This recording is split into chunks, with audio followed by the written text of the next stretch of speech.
All right, great, yeah, great. Hey, Dave, it's not the sort of pad I was expecting. Wow, what was you expecting, a silver one? Oh, probably.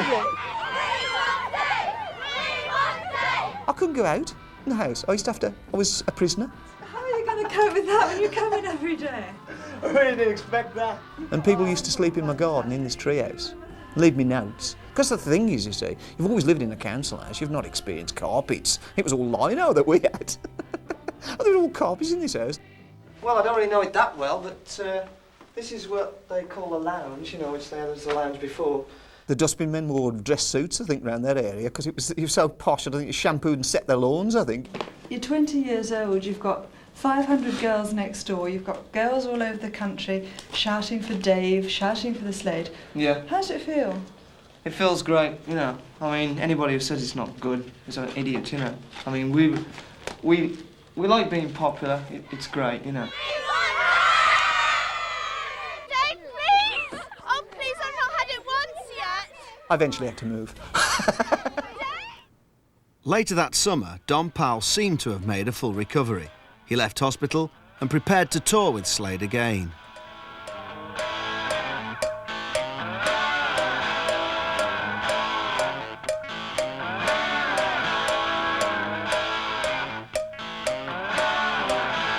When you wake up in the morning, you can't remember much about the night before.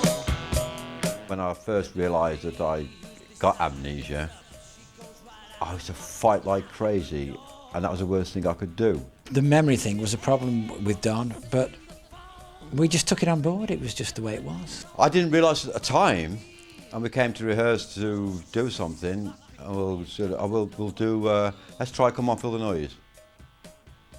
How does it go?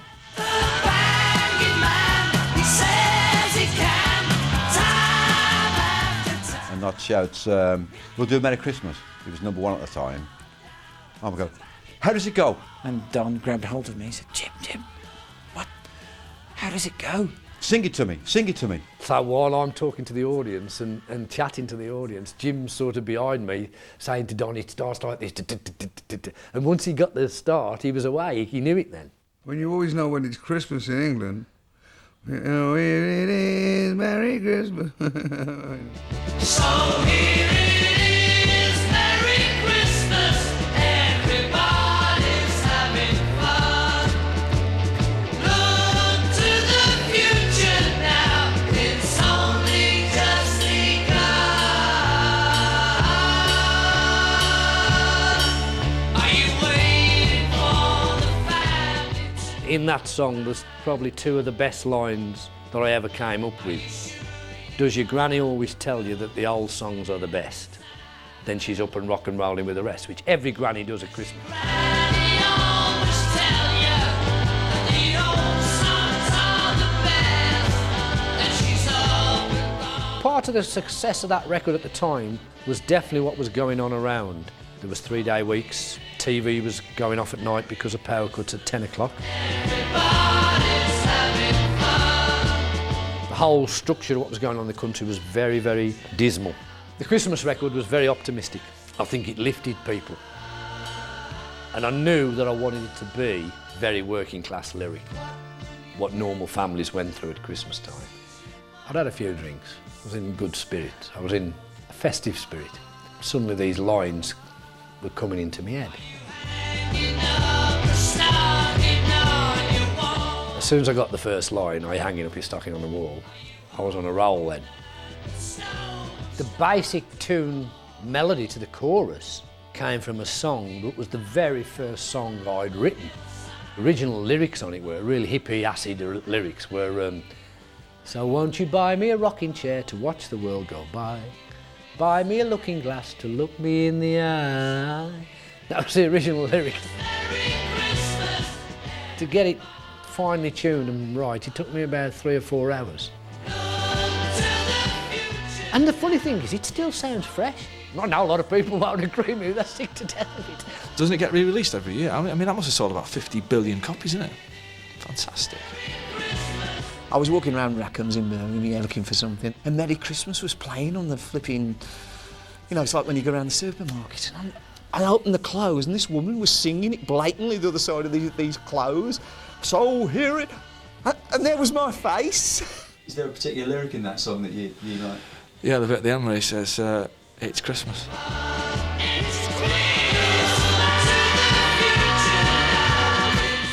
It's brilliant. It's just shouting, isn't it? It's just pure emotion.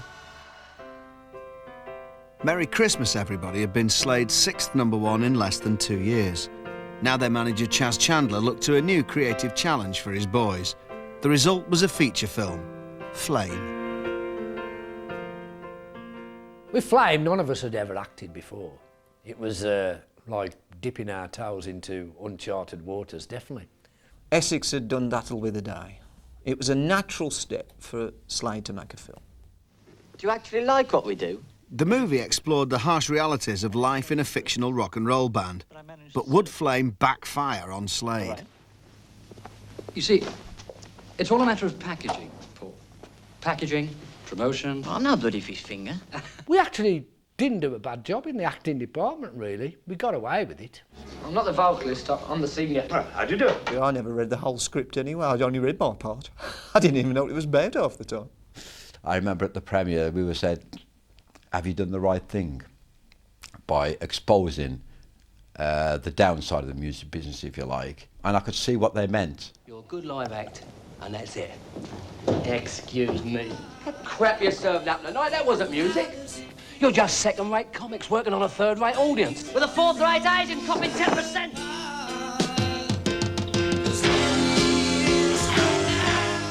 Flame failed to win any Oscars. But at least the tunes were corkers. People just think when they listen to Slade, they think of Come On Feel the Noise and Mama We're All Crazy Now, but how does it feel? It's easily one of the best songs ever written, ever.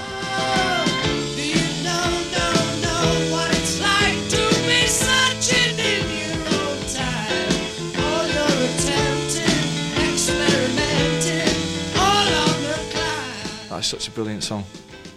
So go and buy it if you're watching this.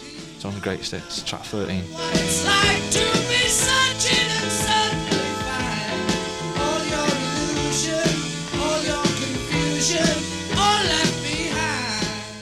Although it was the gentler side of the band, which we aren't really remembered for, that was always there, that sort of happy, sad vibe. We're remembered for being the guys, you know, who make a lot of noise. But we didn't always. I've seen the bridges of the world and they're for real.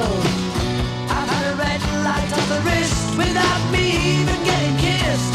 It still seems so unreal. I've seen the morning. Most of the world loved Slade, but the USA remained unconquered and unconvinced. The band even moved over there for 2 years, but the Americans and black country glam refused to mix.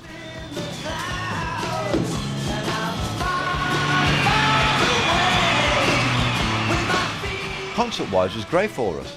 We just couldn't get a record away.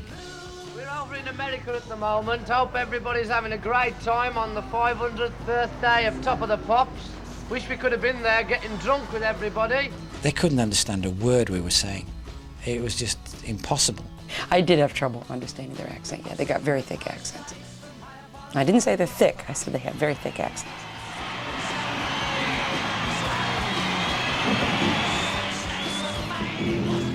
America was not ready and did not want Slade. They were a good time, happy band. Slade's act was somehow uncool for America. It was not cool to come over all flamboyant like a showman. America was coming out of Watergate, Vietnam. All it wanted to do was feel sorry for itself. It was not looking for a good time.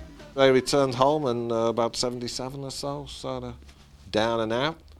Slap bang into the middle of the summer of punk in this country.